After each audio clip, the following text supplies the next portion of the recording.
Today we're at the Lincoln Home National Historic Site in Springfield, Illinois. And the whole little block here, as you can see, a few blocks, it's been restored for the times that the Lincolns have lived here. We're coming up here now on his home, the only home Abraham Lincoln ever owned. We took the tour a little while ago, but it just amazes me when I think about it. The visitor center, the little film that they showed, I appreciate that they didn't delete some of his stance on, being anti-slavery and defending others, and even his quotes that he referred to God and the prayers of the people. I appreciate they didn't whitewash it.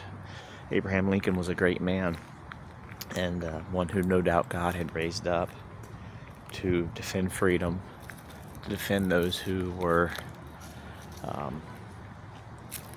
enslaved. It's sad, but thank God for that. Jesus said, "You shall know the truth, and the truth shall make you free."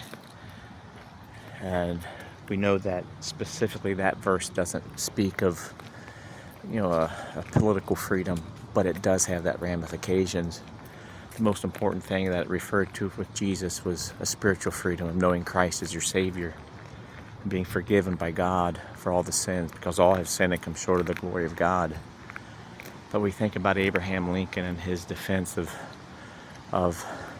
trying to outlaw slavery, and God raised him up.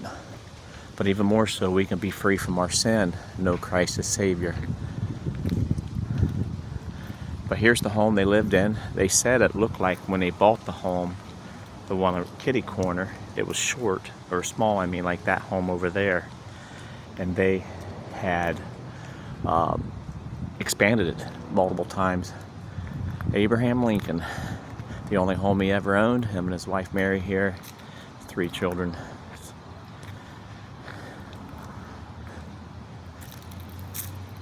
But Lincoln, this is the 3rd Lincoln site we've been to, and I'm always amazed of the legacy that he left. And may God help each of us to stand for freedom, and when we know Christ is our Savior, we experience that spiritual freedom, and that freedom that we shall know the truth, and the truth shall make us free, speaks to our hearts of a freedom from our sin and redemption through Christ, that transformed, that we want everyone to experience the grace of God.